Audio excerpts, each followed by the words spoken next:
Hello and welcome to another Daily Muppet. In today's video, I want to talk through a thread I put out late last night or early this morning, depending on your time zone, just to get up to speed on everything going on in the United States, where things stand, per my understanding, and where we go next from here.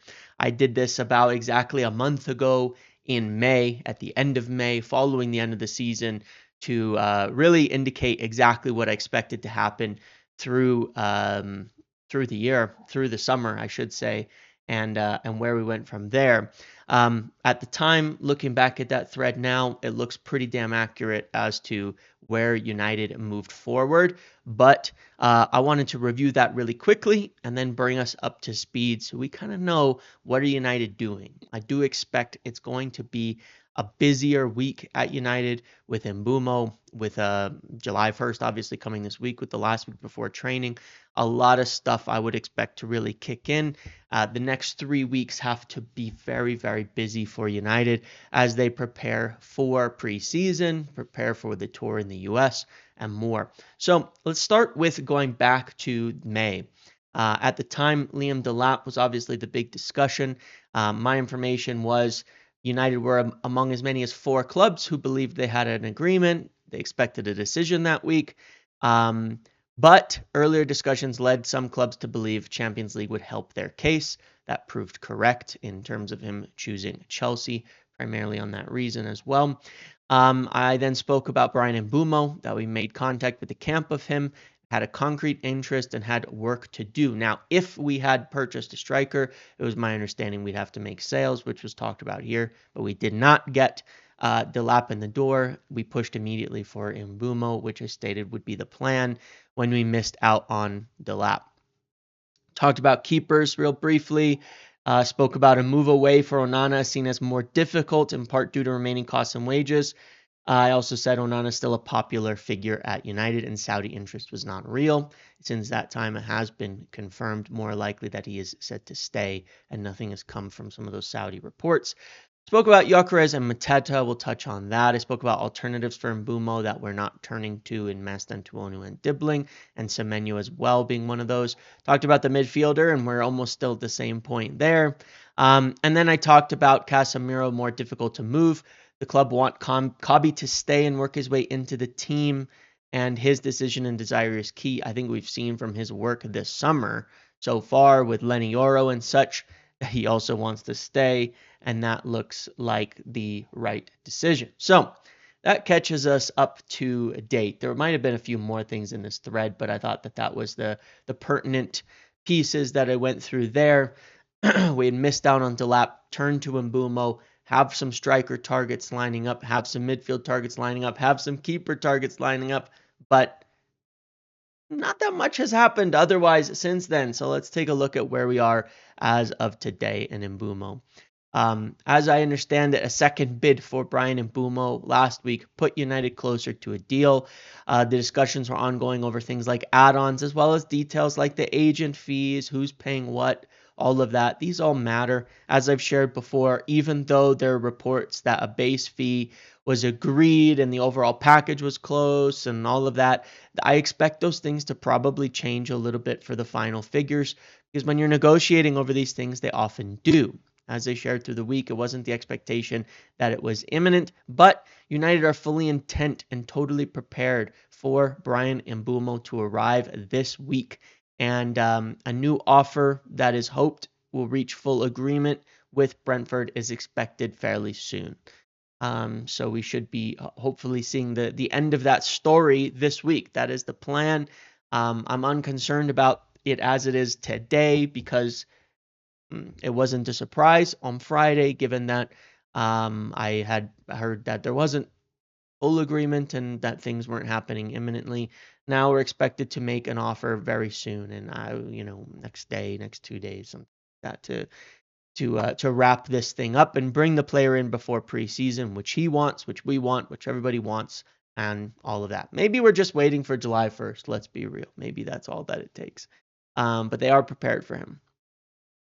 Then the next most pressing kind of topic is Antony.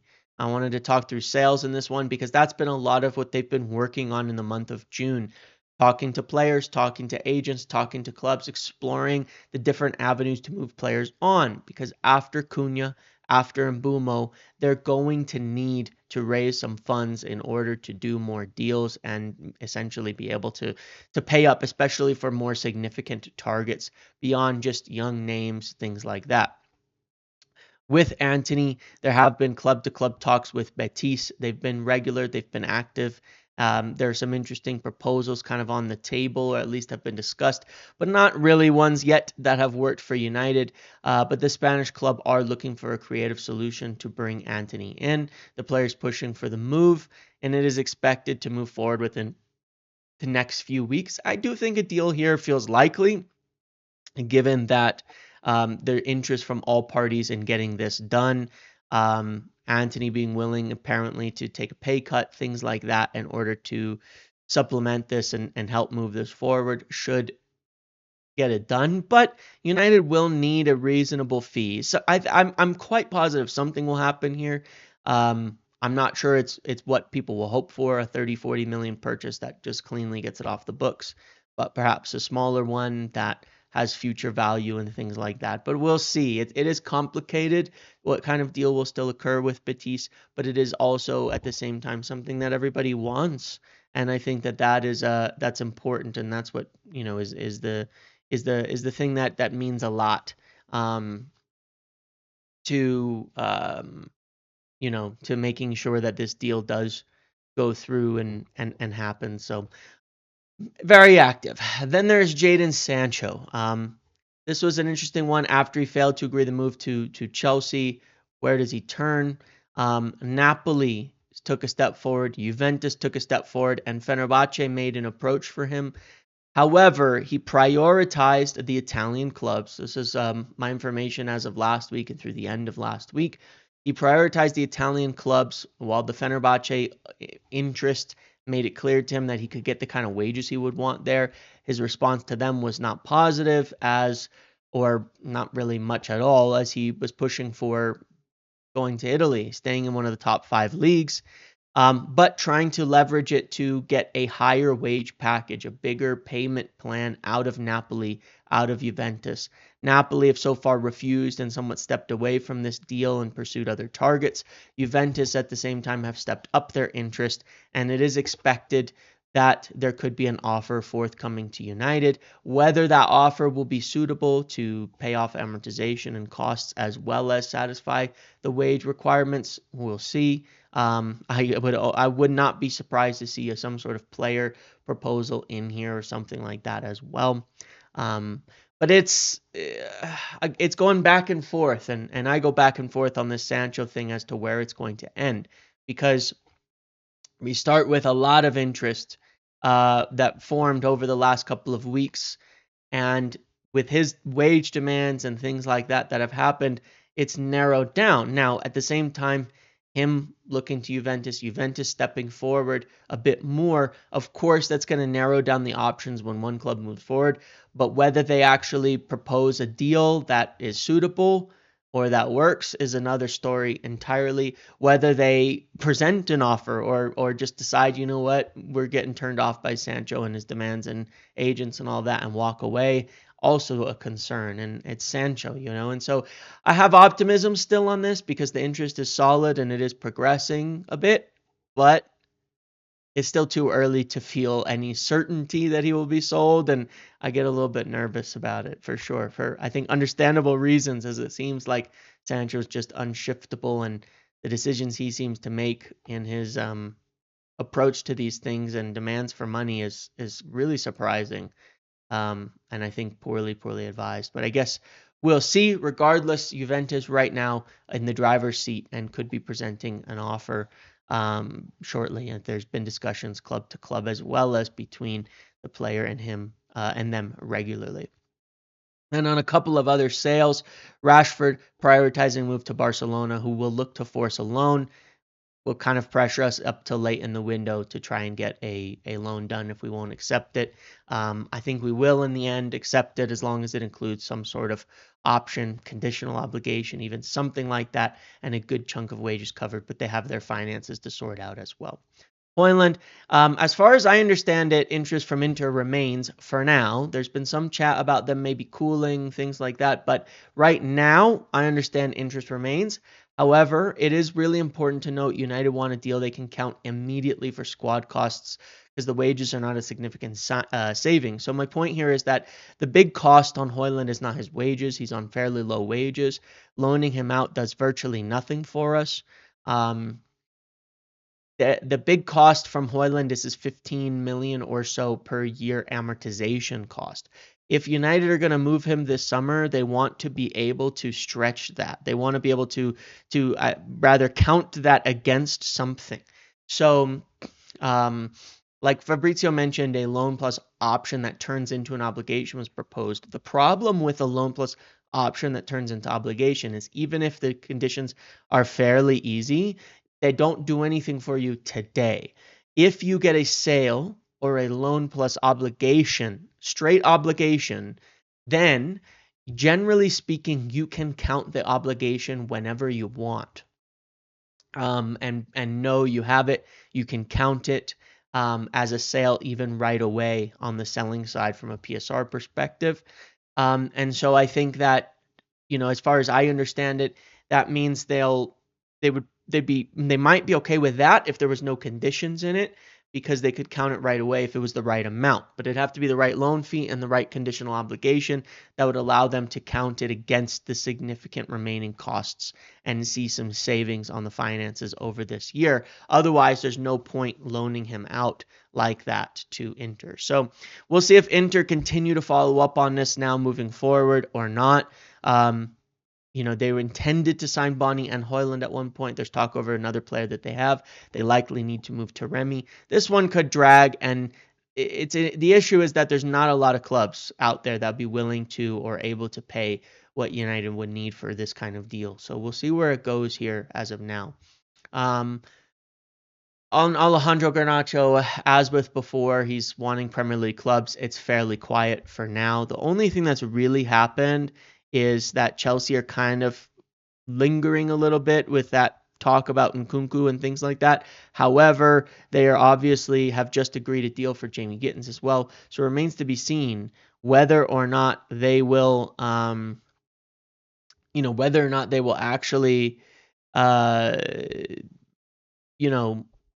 make a deal for him or if stay in for him, or if after Gittins they're done, or if they're going for another winger, or if they're going to go for Fofana. He was one of 3 names on their winger list. Are they going for 2? Are they going for just the 1?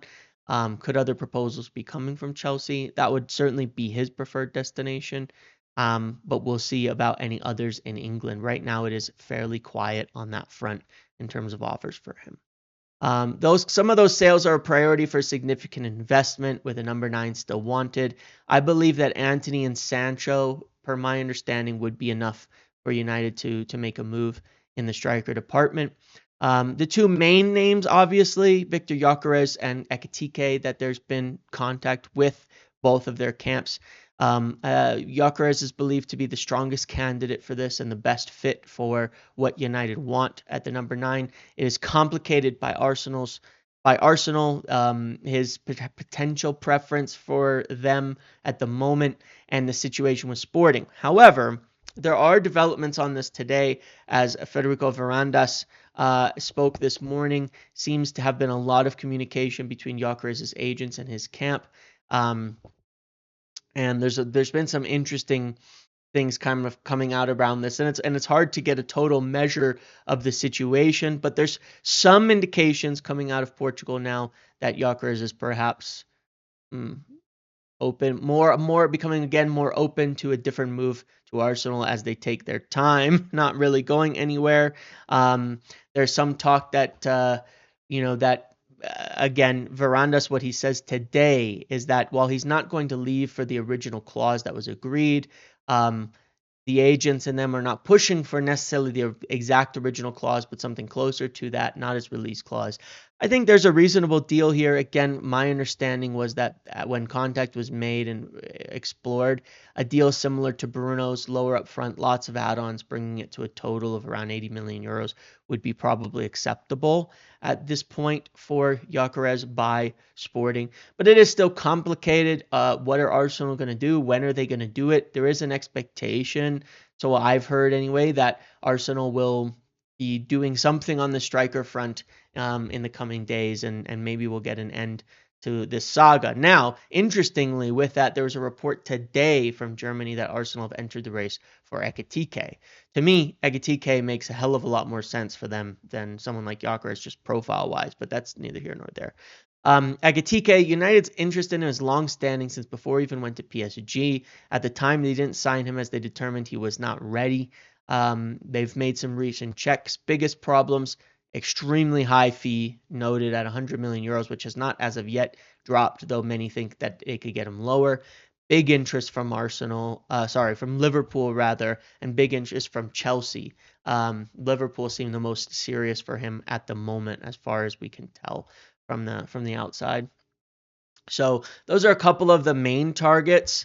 My inclination is still that Arsenal go for somebody else. Gyökeres falls into United's lap, but remains to be seen.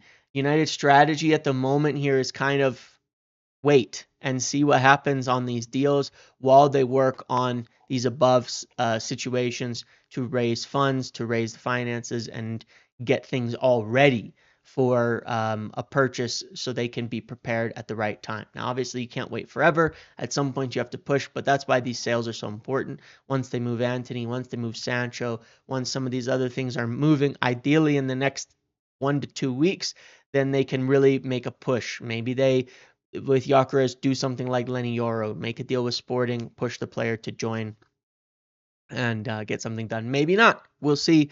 But that is something that has been considered at the very least. So again, their plan is to raise funds and see how these priority target situations evolve. United could turn to other names they've been offered or watched recently. Mateta, we linked him earlier, but since that time, he has seemed to more reaffirm wanting to stay at Palace. The asking price is understood to be upwards of £50 million, and so that one has become extremely likely. Gonzalo Ramos has been offered to United. They have maintained a prior interest in him. From Portugal, from his time at Portugal. Interesting player there if it was on a low-risk type of deal. So I wouldn't totally rule that one out as of yet. And I wouldn't rule out other names they've previously been interested in turning back to or going for a senior player, someone like a Danny Welbeck, right? To come in, provide some experience for a year, given that they have Cunha and Mbeumo and some flexibility. And and then resolve this next summer if they can't get one of their priority targets. Again, I also wouldn't rule out other players they've had interest in, like Ollie Watkins. I think they're going to have to, there's a chance if Gyökeres doesn't fall into United's lap or Ekitike's the price doesn't come way down, that they just have to be creative here. And what they do as of yet, nobody knows on that front. We really don't know. So that's a topic that I think over the next few weeks we'll start to get more clarity on, especially once these deals are moved. Now, if these don't move and we're stalled on sales, then this could be a while to see what really kind of happens here as we get into preseason. Goalkeeper continues to be of interest, but as I shared in May, Onana, the expectation of him leaving was not super high. He's expected to stay. There's been no real clear path for departure. Again, he does remain a bit of a popular figure at United, and there's even been talk that he helped convince Mbeumo.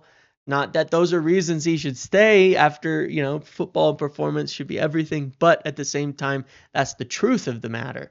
So this position continues to be of interest. United spent the entire year scouting, looking at different names for potential competition for Onana. I've talked about James Trafford way back when. Looks like he's on his way to Newcastle. The interest kind of fell away a while back on that one. But United have been looking at different keepers. Lamens is a solid name. We've seen links recently to Carnesecchi, who is somebody they've watched, but again, nothing solid on this yet. There's been no offers made to any clubs or any kind of concrete negotiations for a keeper at this point in time. Then you've got other older ones, Emi Martinez, Vanya Milinkovic-Savic, that United are interested in, that they've tracked, that they've spoken to, at least representatives perhaps in the case of Emi Martinez. But that's it. Again, not something they've really pushed forward on as of yet and not expected to. Different scenarios here. If a big offer came in from Onana and it doesn't look like there's any coming from Saudi or anywhere else at the moment, then they would look to have a senior keeper and potentially a younger keeper come in. But at the moment, that's not the case. So a younger keeper to provide competition is the most likely outcome. Maybe it'd be an older keeper like Vanya, who not old, he's only 27, but somebody coming in as competition is the most likely scenario they've been looking for and don't want to invest a ton of money. In the midfield, this is where it gets the most hazy because we know United want to sign a midfielder, but with Casemiro expected to stay, it's limited funds available unless they sell players and don't end up with a striker, which I think would be a bit of a disaster. It likely rules out maybe the top target in someone like Adam Wharton, who's expected to be 80 to 100 million. It'd be very difficult to get a deal like that done. If you can't get a striker, should you do that? Probably. Is that likely to happen? No. United have made checks on many names. I'm just going to mention again, not necessarily in recent times, but Ederson, Douglas Luiz, Nemcha, Hackney, Stack, Ugo Chukwu. These are all names United have at least watched in the last 12 to 24 months, which is a big net to cast. I understand. There's potential that there's interest in others. I've seen the name Lamine Kamara mentioned a lot, but I'm not sure how much is in that as of yet. We've seen some random reports to Ndidi. We've seen some random reports to, other players like that. To João Paulinho, could he be brought in from Bayern? I don't know. This is a complete unknown. Nobody has yet brought anything concrete, so I'm just going off names I know that United have looked at, with Ederson being one they really liked at one point, but also not necessarily the right fit anymore if Bruno is staying and playing in the midfield. So we'll see. At the same time, Kobbie Mainoo working his way into the team, fully being more of a strong option, could give United a different look at this whole perspective anyways, but we will see. I think this is a later in the window, complete unknown as of now. If one of these names get strongly linked, then I'm going to be, then I would really go forward on that, and say that's probably who they're going to go for, because it would be, very, very like multiple follow-ups on them, so we'll see what happens. But this one is really, really unknown. No doubt about that, even though it's something. And then, of course, we have as well, there's going to be other names. Very likely there would be, there's going to be guys like Kone and Heaven and Leon that could be brought in that potentially could be into the first team as well. Enzo Canabiak going on loan, things like that as well. So yeah, all of that kind of stuff. So there's a lot of things going on there. A lot of those young players could also be brought in. I expect there's going to be a bunch of names, brought up that we don't know, especially in some of these positions and things like that. So be it. It's been pretty clear the front run of what we want in the attack. Beyond that, it starts to get confusing. On the goalkeeper front, there's still some solid names, but I think especially in the midfield, there's a lot of unknowns here. And after these forwards, it starts to get really, really hazy as to what United are doing in the window as of yet. Not too much concrete, but this week and in the next 7-10 days, what we really need is some of these major sales, especially ones like Antony and Sancho, to start to move forward a bit more concretely. That will open the door to the rest of the plans in summer. If you were to ask me today, Cunha and Mbeumo, I still lean towards we might get Gyökeres in the door. I still lean that way a bit because I know it's going to be a priority. I know we need it, and that they would do it if they could. And then a keeper. And beyond that, I really don't know. There's been talk about wingbacks, but there's virtually nothing by way of links. Diego Leon is set to arrive this week, and we'll see how he's assessed over summer, for that left-sided position. But yeah, that's what we've got. Hope this was helpful just to catch everything up to date. Let's see how all of these situations evolve in the next couple of days, weeks, but I do expect it'll be a busy week on quite a few of these situations, especially again as we move to July 1st and more clubs are in the market to buy players. All right, that's what I have for this video. Might be live later today. Thanks for watching. Make sure to like, comment, subscribe, turn notifications on. See you in the next one.